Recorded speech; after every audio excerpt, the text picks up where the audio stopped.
What's up, guys? Welcome to another episode of Let's Learn. Right off the bat, big shout out to Zane, who has donated $25 to my getting a new camera cause.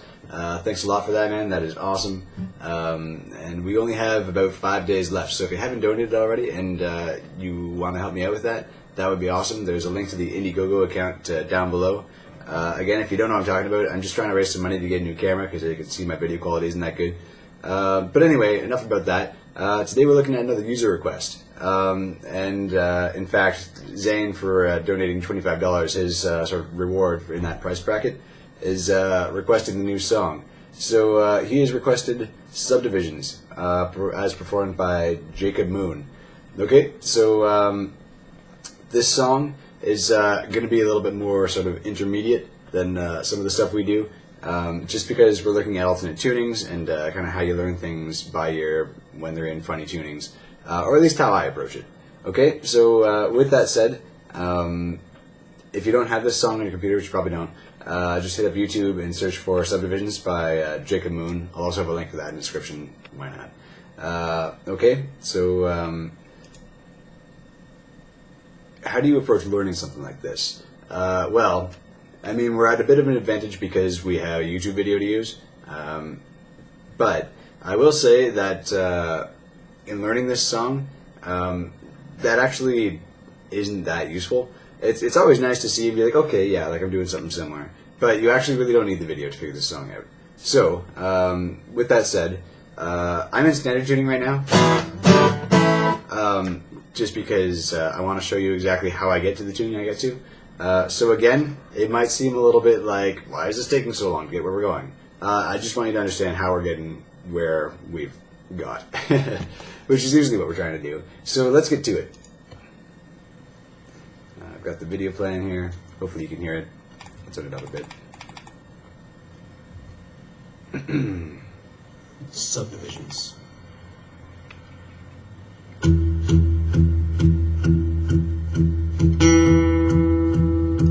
Okay, so just that little bit, that already tells us something. It's going boom, boom, boom, boom, boom. So that's an octave. If you don't know what that is, it's basically the root and 8 notes up from your root. So like say I have, if you know how to play a major scale, just like, that sounds like the same note, right? But one's a little higher than the other. So that's an octave. Now that's fine. If we were just to think about that, we would say, okay, our low note is an E, and it's kind of muted sounding, so we're just going to palm mute it, right? So you use this part of your hand right near the saddle, and you get this sort of muted sound versus, right? And I like to use sort of the meaty part of my thumb to really kind of make it muffled sounding. Now, to hit that octave, we would just do 2nd fret on the D string, right? Right, and that's totally fine. However, if you go a little farther into the song, i.e. more than, 2 seconds into it, this starts happening. Okay, now you can hear 2 things. If you listen to this higher octave, the boom, you can hear that note keeps ringing as he does the boom. Wow, that was that. The high bit, the boom, boom, boom. So, like, let's just think about that high bit for a second. No, let's not. Basically, the fact that high octave note is still ringing as he's doing that means that he doesn't have a finger on there, which means that has to be an open string. Okay, fair enough. So for this to be open without us having a hand on it, that means we have to use our capo. Okay? So now we have that. Fair enough. But now we no longer have that low E, right? That we were doing the boom, boom, boom. So, tune your E string down a whole tone. Now we have our E again, right? Because when we put the capo on here, that turned it into an F sharp, and we don't want that. So we're back down to an E, and now we have that octave again, but we don't have to use this hand at all. So now this hand is free to do this thing. Yeah, that sounds right.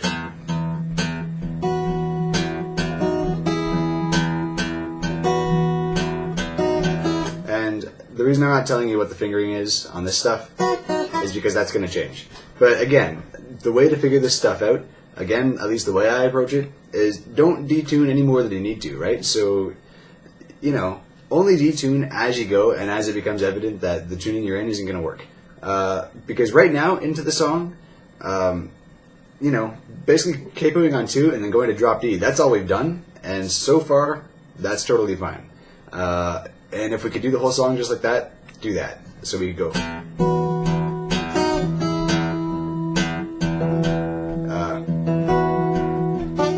And so on. Okay? So let's carry on. It is going to change a little more, so don't worry about that fingering yet. But here we go. Swallowing on the fringes of the city in geometric order. Okay, so I don't know what to call this section. I guess there's this major section, right? It sounds kind of happy, and then there's this minor chord that comes out of nowhere. Swallowing on the fringes of the city in geometric order. Okay, so what can we learn from that chord about our tuning? Well, approach this the same way that we would approach just any other song, right? Listen for the root. So, on the fringes of the city in geo. And in this song, it's actually pretty clear what it is. You hear that really strong, like, boom. So, we don't have that note anymore, because normally that would be an A, right? Boom, doom, ba-da-da-da-da, whatever the progression is. But we've got our capo on there. So, we could do that note still on 7th fret of our tunes down E. But to do the rest of our A minor type chord, we'd be doing a weird. We'd be doing this, which just is ugly. So let's not do that. Let's take our A string, which because of the capo on 2 is now a B. Right, that's a B. We're gonna tune that down now.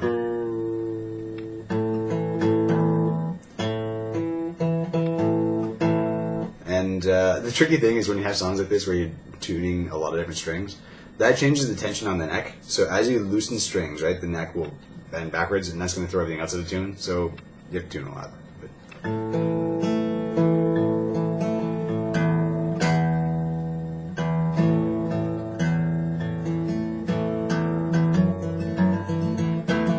Okay, that sounds okay. So now we have our E string tuned down a whole tone, and we have our A string tuned down a whole tone. D is fine, G is fine, B is fine, and right now E is fine. Okay, so to do that A chord, swallowing on the fringes of the city in geometric order. Okay, so okay, now we have to change something else because if you listen to the notes in an A minor chord, you basically, just like any chord, chords are always just made up of basically your root, your third, whether it's a major or minor third is what determines if it's a major or minor chord, and your fifth. And then all the other notes are just different octaves of that, right? So like here, for example, I have A, I have a fifth above A, and A again, which is just an octave up, and then boom, which right now that is a major third above A, right? Like boom, boom. And we don't want that because it's a minor chord. So what can we do? Well, we can find the minor note right there. Then we'd have, and you could do like,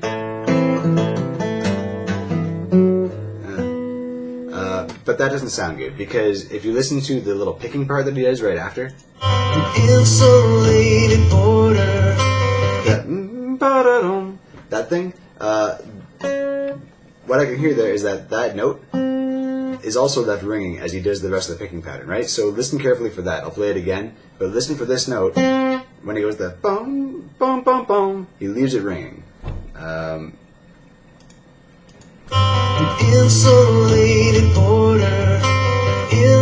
Okay, so what that tells me is that I can't have a finger on that note because the notes that he plays are right, and if I have to shift on that same string, I'm not going to have this note to ring anymore, which means it's going to have to be on a different string.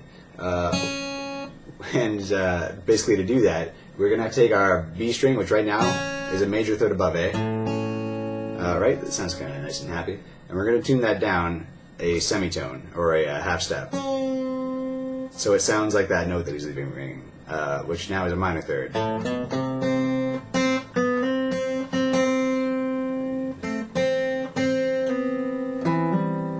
Okay, so that's fine. Now we've got that note ringing. We can do this note. This is the next one he picks, and we can do that. So it'd be like.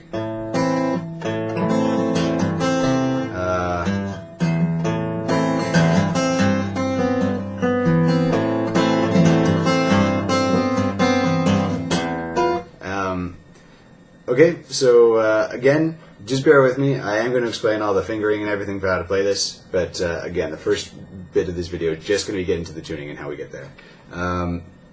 Sweet the bright lights and the far unlit unknown. Okay, now listen to that little thing, the boom, tap boom, boom, tap boom, boom, dong. Because what's happening there is that only the root is moving, right? The rest is just the same kind of chord that's being hit in the background. So you hear boom, boom, boom, boom, boom.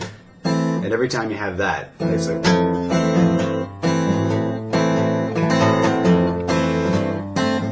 Now, at this point, you kind of say to yourself, you know, like, if I'm detuning all these strings, what's the trend that's happening here? Well, let's listen to what we have right now. We have our E that we tuned down.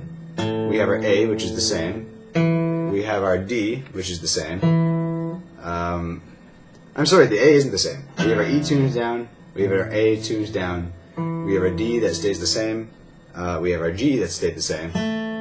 We have our B that is tuned down a half step. And all we have left really is this high E. Now, listen to this. You might have noticed that last note sounds kind of out of place. And that's because basically what we've done here is we've basically tuned our guitar into open A minor tuning. And what that means is that when we play the open strings, it plays an A minor chord. You know, all of that being true, except for that stupid high E still. And at that point, you can pretty much say, okay, he's probably in A minor tuning. Probably I can assume that I can tune down my high E into something that sounds a little better. For example,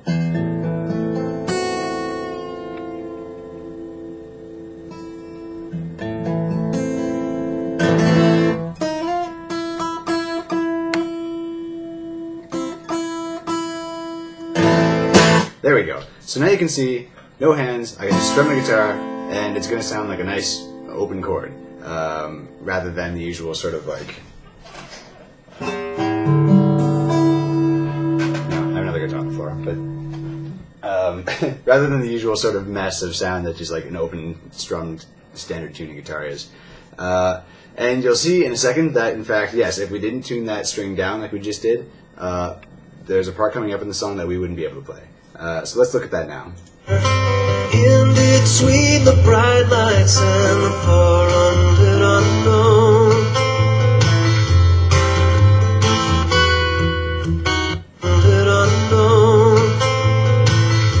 Okay, so on that last chord that he hits right there, he plucks an open string, and you can hear that it's that note and not, or whatever the heck, up there. And that's sort of your first clue that you definitely need to tune that down. And then there's another section coming up where he uses that quite heavily. Let's go ahead. All provided, the future's free to dreamer, for the misfits so long. Right here. Okay, so right here you can hear there's only one moving note and two notes that are recurring and being picked. So I'll backtrack a little bit.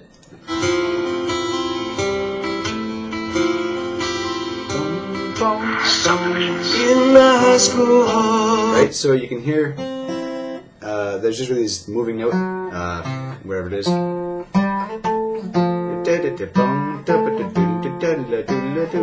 Right, so like.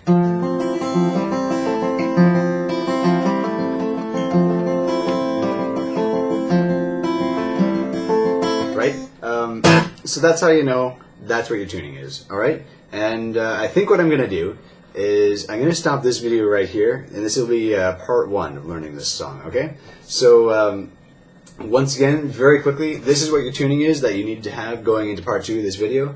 We've got our E that you know, how do I explain this? We put a capo on 2, right? That was step 1. Then we tuned our E string down a whole tone, so it sounds like that. We have our A string tuned down a whole tone, so it sounds like this. Then we have our D string, which we left alone. Of course, because we have a capo on 2, that note is actually an E, which is fine. Then we have G, which we left alone. Then we have our B string, which we tuned down a semitone, so it sounds like that. And finally, we have our high E, which again we tuned down a whole tone, and it sounds like that. So all together, open A minor tuning. Okay, so I'm going to stop the video there, get my guitar nice and in tune, and we can pick this up in part 2. All right, and I'm going to upload them on the same day, so you should be able to find it right now. And or at least my internet's really slow; they probably won't upload at the same time. But if you're seeing this, expect part 2 real soon. It's on its way. Just my internet's slow. Okay, thanks for watching, and I will see you next time.